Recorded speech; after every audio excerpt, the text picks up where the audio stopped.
सभी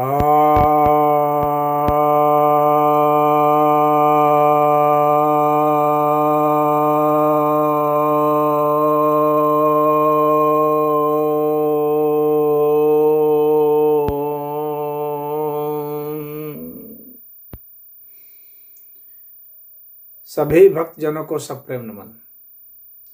भक्तों, आज मैं आपके समक्ष श्रीमद् भगवद गीता के त्रयोदश अध्याय के 10वें श्लोक पर प्रवचन करने जा रहा हूं।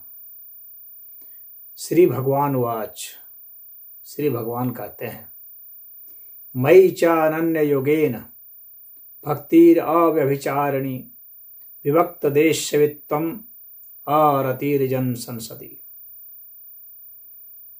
अर्थात मेरी अनन्य योग से और ऐसी भक्ति जिसमें किसी प्रकार का कोई व्यभिचार नहीं हो, अव्यभिचारिणी भक्ति, और विभक्त देश यानी ऐसे देश में रहना जो कि सर्वथा अलग हो, एकांत हो, और जन समुदाय में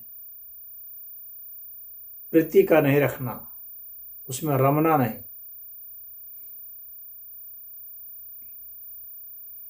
तो भगवान यहाँ पर एक अनन्य योग, एक अलग तरह का योग बतलाने जा रहे हैं। अनन्य योग, यह अनन्य योग क्या है? अनन्य योग का अर्थ होता है कि अन्य कोई भी योग नहीं, अन्य कोई भी नहीं, सिर्फ परमात्मा ही। यानी जब आपको लगे कि बस एक परमात्मा ही है, परमात्मा के सिवा कुछ है ही नहीं, पेड़ पौधे ये वो जो कुछ भी दिखते हैं आपको, मनुष्य, कोई भी पशु पक्षी, कीड़े मकोड़े या कोई निर्जीव तत्व, हवा पानी, आकाश, अग्नि, पृथ्वी, कुछ भी दिखता हो, अणु परमाणु, ग्रह नक्षत्र, उल्का पिंड, ये सब आपको लगे कि सिर्फ और सिर्फ परमात्मा है, ईश्वर के सिवा कहीं कुछ नहीं है, तो वह अनन्यता हो गई। और इस प्रकार का योग जो है अनन्य योग कहलाता है। अन्य कोई भी नहीं है, तब आपके लिए ईश्वर का कभी किसी काल में अभाव नहीं है। परमात्मा हर समय हर स्थिति में उपलब्ध है, निराकार में भी, साकार में भी, साकार निराकार से परे भी, सोए में भी, जागे में भी, बेहोशी में भी, तुरिया में भी, चलते भी, फिरते भी, उठते भी, बैठते भी, हर स्थिति में एक ईश्वर के सिवाय और कहीं किसी से कुछ मांगने की जरूरत नहीं है, कोई कामना की कोई जरूरत नहीं। सिर्फ ईश्वर को भजना है, उन्हीं का जाप, स्मरण, कीर्तन, स्वाध्याय, जो कुछ करना उन्हीं के लिए करना है। खेती करना उन्हीं के लिए करना है, दुकान करना है उन्हीं के लिए करना है, एक्टिंग करनी है उन्हीं के लिए करना है, युद्ध के मैदान में जाना है उन्हीं के लिए जाना है। हर कार्य उन्हीं के लिए है, हर कार्य उन्हीं का है, कार्य भी उन्हीं का है, कार्य का तरीका भी उन्हीं का है, करने वाले भी वही है, और करना भी उन्हीं के लिए, यानी सिवाय उनका कुछ नहीं है। यही अनन्य योग है। उपाय भी वही है, उपेय भी वही है, उपासक भी वही है, उपास्य भी वही है, उपासना भी वही है। तो ऐसी स्थिति हो जाना, साधन भी वही है, साध्य भी वही है, साधक भी वही है। तो साधन, साध्य और साधक ये तीनों ही परमात्मा ही है। यह है अनन्य योग है, महानतम योग है, जो इसको समझ जाएगा फिर उसके लिए दुनिया में कहीं कोई दिक्कत तो कुछ नहीं है, क्योंकि दिक्कत भी वही है, दुख वही है, सुख वही है, दर्द वही है, औषधि वही है, हर चीज वही है, रोग भी वही है, प्रकाश भी वही है, अंधकार भी वही है, ज्ञान भी वही है, अज्ञान भी वही है, विज्ञान भी वही है। यह अनन्य योग है। भक्तिर अव्यभिचारिणी। नारद जी भी ने बहुत जोर दिया इस पर कि भक्ति जो है अव्यभिचारिणी होनी चाहिए। भक्ति में किसी प्रकार का व्यभिचार नहीं होना चाहिए, किसी प्रकार की बाधा नहीं होनी चाहिए, किसी प्रकार की मांग नहीं होनी चाहिए, वो अनन्य भक्ति होनी चाहिए।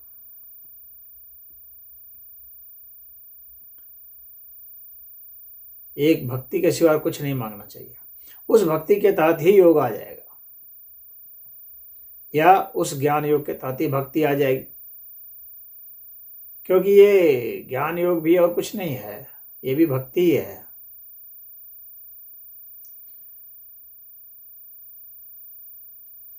जब व्यक्ति जिज्ञासा करता है, जब विवेकवान होता है, तो उसकी जो जिज्ञासा है वह जिज्ञासा भाव प्रधान भी हो सकती है। भावनावश जो जिज्ञासा होती है तो भक्ति की जिज्ञासा होती है, और ज्ञान से भी भक्ति हो जाती है उपलब्ध। ये ज्ञान और भक्ति बस एक ही तरह की चीज है। भावना जहाँ रहेगी, प्रगाढ़ आस्था रहेगी, वो भक्ति हो जाएगी।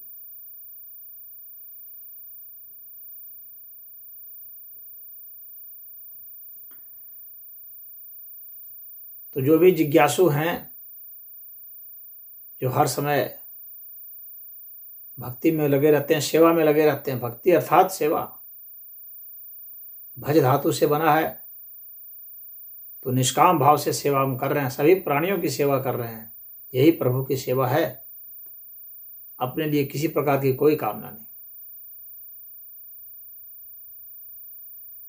इस तरह से योग में भक्ति, भक्ति में योग, यह है भक्ति योग। ज्ञान में भक्ति, भक्ति में ज्ञान, यह है भक्ति का ज्ञान और भक्ति रूपी ज्ञान।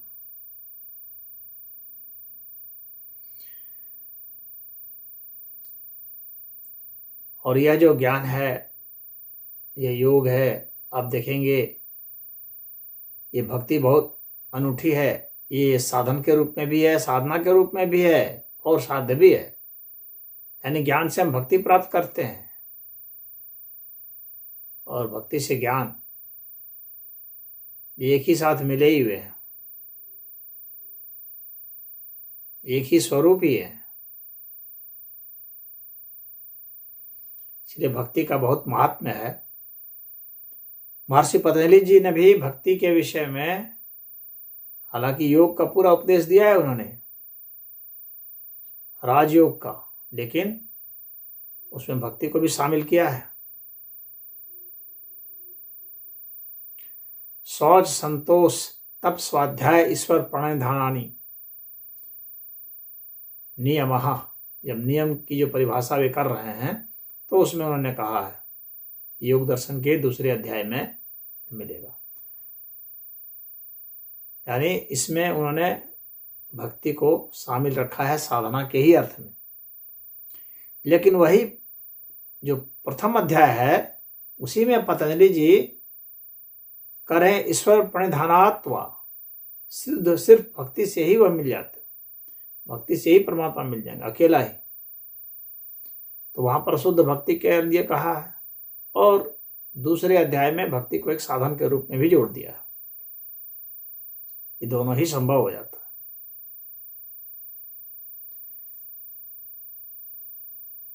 विभक्त देश सेवित्वम, यानी अलग सा देश, एकांत में निर्जन स्थान पर रहना। सिर्फ रहने के लिए नहीं रहना।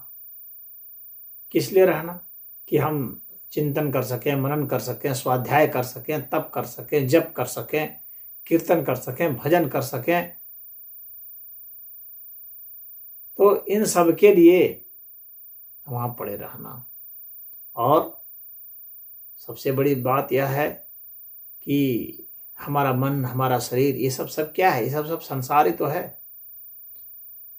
यह देहाभिमान, देह के प्रति अभिमान, देह के प्रति बोध हो जाना, अपने को देह मानने लगना और परमात्मा से पृथक मानना, यह भी एक अभिमान है। और जब तक ऐसा है तब तक हम वास्तव में विभक्त नहीं हुए हैं, विभक्त देश में हम नहीं हुए हैं, हम संयुक्त ही अभी हैं। जब हम देहाभिमान से मुक्त हो जाते हैं तब इसका मतलब हो गया कि हम विभक्त देश में हो चुके हैं, हम निर्जन स्थान में हो चुके हैं, हम एकांत हो चुके हैं। एकांत अर्थात एक का भी अंत जहाँ हो जाता है वह एकांत है। तो ऐसी स्थिति को हम प्राप्त हो चुके हैं। अन्यथा शरीर के साथ तो है ही। चले गए हैं जंगल में, सोच रहे हैं संसार का ही, चले गए जंगल, सोच रहे हैं घर का ही, द्वार का ही, कमाई का ही। तो वैसे जंगल से क्या मतलब है? अगर जंगल में है तो परमात्मा के ही कार्य में लगे हुए हैं तो कोई मतलब है। और फिर है अरतिर्जन जन संसदी। लोगों की इच्छा होती है संसार में क्या हो रहा है जानने की। जन समुदाय में मनुष्य एक सामाजिक प्राणी है, वो समाज में रहना चाहता है, तो समाज की सूचना भी लेना चाहता है। इसलिए लोग समाचार सुनते रहते हैं, कहाँ क्या हुआ, अमेरिका में क्या हुआ, इंग्लैंड में क्या हुआ, रूस में क्या हुआ, जापान में क्या हुआ, चीन में क्या हुआ, पाकिस्तान में क्या हुआ, उत्तर प्रदेश में क्या हुआ, बिहार में क्या हुआ, बंगाल में क्या हुआ, केरल में क्या हुआ, महाराष्ट्र में क्या हुआ, राजस्थान में क्या हुआ, कश्मीर में क्या हुआ, हमारे गांव में क्या हुआ, उसके गांव में क्या हुआ, हमारे रिश्तेदार को क्या हुआ, उसके रिश्तेदार को क्या हुआ। तमाम तरह के समाचारों से वो अवगत होना चाहता है। यह क्या है? यह जन समुदाय में यह रुचि लेना है। तो ये रत, उसमें रत होना। जबकि भगवान यहाँ क्या कह रहे हैं कि अरति ही, इसमें प्रीति नहीं रखना। क्या क्या है उसमें इंटरेस्ट नहीं रखना। कुछ शोधकर्ताओं का कहना है कि अगर मनुष्य समाचार देखना छोड़ दे, समाचार पत्र पढ़ना छोड़ दे, तो उसका 40% जो प्रॉब्लम है, जो अवसाद है दिमाग का, जो अशांति है, वो वैसे हल हो जाएगा। यानी यदि आप समाचार नहीं सुनते हैं, नहीं पढ़ते हैं, तो आप अवसाद से 40% तो ऐसे ही मुक्त हो जाएंगे, अगर आप अपने जीवन में इस आदत को सुधार लें तो। समाचार से इतनी बड़ी समस्या होती है। समाचार से ठीक है, कुछ नॉलेज भी होता है, बहुत उसके कुछ फायदे भी हैं अपनी जगह पर, लेकिन अवसाद भी उसी से आता है। यहाँ इतने मार दिए गए, वहाँ बम फोड़ दिया गया, यहाँ आतंकवादी ने ये कर दिया, वो कर दिया, इतना किराया बढ़ गया, तो इतनी महंगाई बढ़ गई, तो इतना यहाँ पैसा डूब गया, तो ये लेके भाग गया। जितने नकारात्मक खबरें, यहाँ दंगा हो गया, वहाँ फसाद हो गया, वो अमुक लड़की को लेके भाग गया, तो उसने वो कर दिया, तो वहाँ बैंक लूट लिया, तो उसकी दुकान में चोरी हो गई। तो यही सब खबरें होती हैं, अलग अलग स्थान पर होती हैं, और ये मसालेदार लगता है। अमुक फिल्म रिलीज हो रहा है, अमुक ये हो रहा है। इन सब चीज़ों को पढ़ने सुनने से बस सिर्फ आपको एक जो है तनाव बढ़ेगा और कुछ नहीं होगा। इससे आपकी कोई ज्ञान वृद्धि, कोई आपका चारित्रिक उत्थान नहीं होने वाला। तो इसलिए यहाँ पर भगवान ने कहा है कि जन समुदाय में क्या है, उसमें रुचि आपको नहीं लेना। लेकिन अगर ऐसा संभव नहीं हो पा रहा है तो क्या करें? तो कहा गया कि साधु संगति कीजिए कम से कम।